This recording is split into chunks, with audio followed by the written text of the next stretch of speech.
নমস্কার বন্ধুরা, আমার ইউটিউব চ্যানেলে আপনাদের সবাইকে স্বাগত। আজকে আমি বানাবো সোয়াবিন আলুর তরকারি। এই সোয়াবিন আলুর তরকারিটা এইভাবে বানালে খেতে খুব টেস্টি হয়।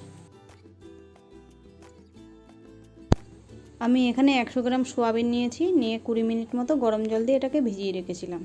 ভিজিয়ে ভালো করে জলটা চিপে নিয়েছি।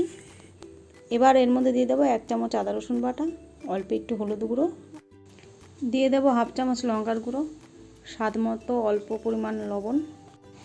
এটাকে ভালো করে মিক্স করে নেব। নিয়ে আমি 10 মিনিট মতো এটাকে রেখে দেব।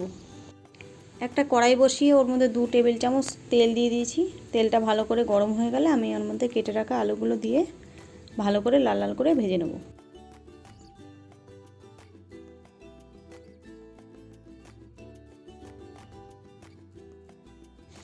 এই আলু ভাজার মধ্যে আমি অল্প পরিমাণে লবণ এবং অল্প পরিমাণে হলুদ দিয়ে দেব।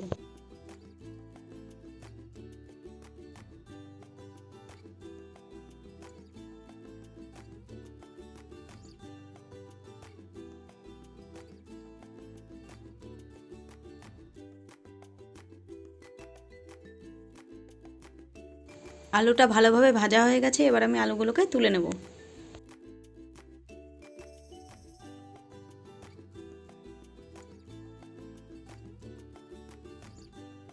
আলুগুলো তুলে নিয়েছি, এবার আমি ওই তেলের মধ্যেই ম্যারিনেট করা সোয়াবিনগুলো দিয়ে ভালো করে লাল লাল করে ভেজে নেব।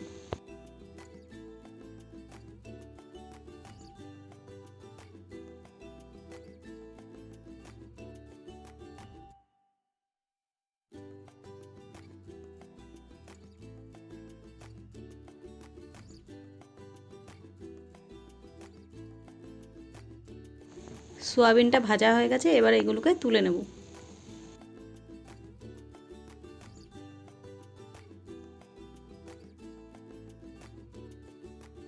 সয়াবিনগুলো তুলে নিয়েছি, এবার আমি ওই কড়াইয়ের মধ্যেই 2 টেবিল চামচ তেল দিয়ে দেব।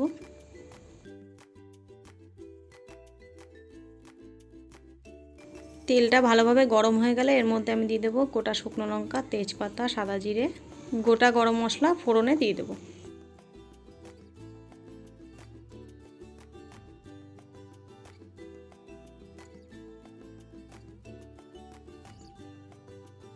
ফোড়নটা ভালোভাবে ভাজা হয়ে গেলে সুন্দর গন্ধ বেরোলে এর মধ্যে কেটে রাখা পেঁয়াজগুলো দিয়ে দেবো। এখানে 2খানা পেঁয়াজ আছে।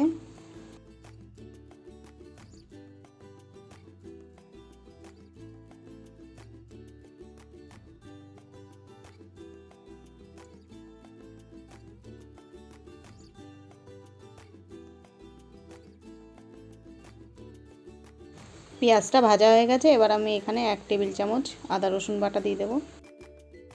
দিয়ে দেবো 1 টেবিল চামচ কাঁচা লঙ্কা বাটা, দিয়ে দেবো 1 চামচ হলুদ গুঁড়ো, দিয়ে দেবো 1 চামচ কাশ্মীরি লঙ্কার গুঁড়ো,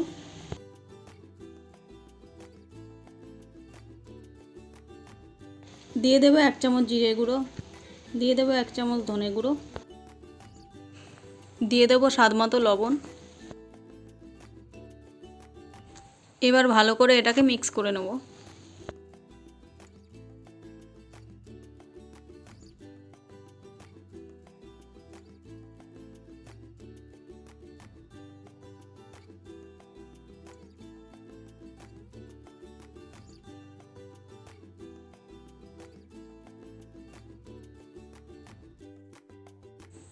অল্প পরিমাণে জল দিয়ে মশলাটা ভালো করে কষিয়ে নেব।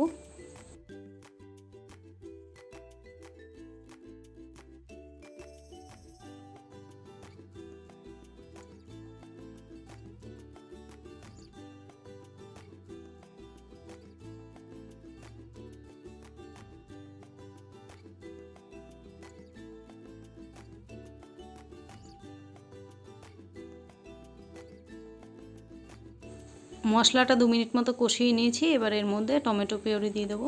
এখানে একটা টমেটো পেস্ট করে নিয়েছি, ভালোভাবে নেড়ে মিক্স করে নেব।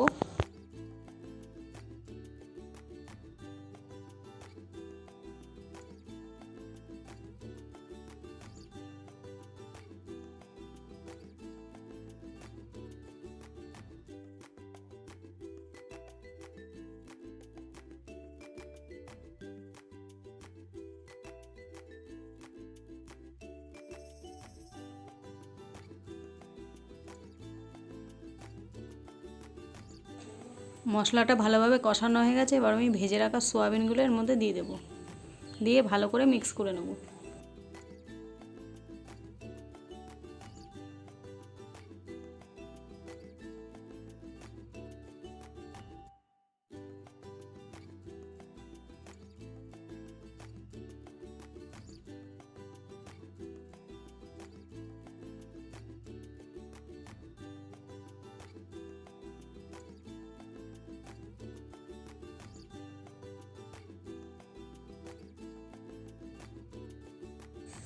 ভালোভাবে মিক্স করে নিয়েছি, এবার আমি ভেজে রাখা আলুগুলো এর মধ্যে দিয়ে দেবো, নেড়ে ভালোভাবে মিক্স করে নেব।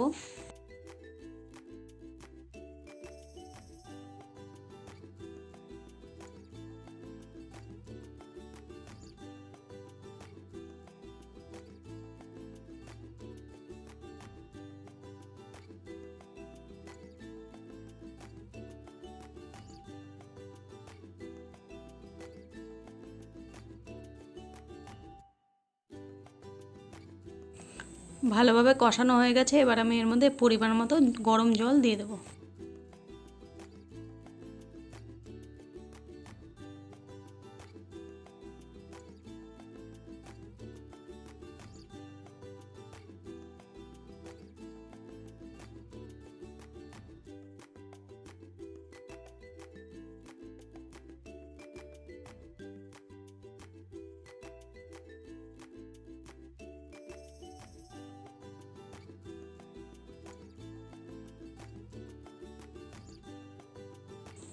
এবার এটাকে ঢেকে দেবো যতক্ষণ আলুটা ভালোভাবে সিদ্ধ হয়।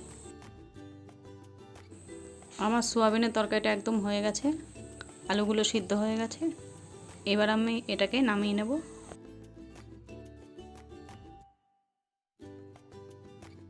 আমার এই ভিডিওটা যদি আপনাদের ভালো লেগে থাকে তাহলে আমার চ্যানেলটাকে সাবস্ক্রাইব করবেন, লাইক করবেন এবং শেয়ার করবেন। ধন্যবাদ।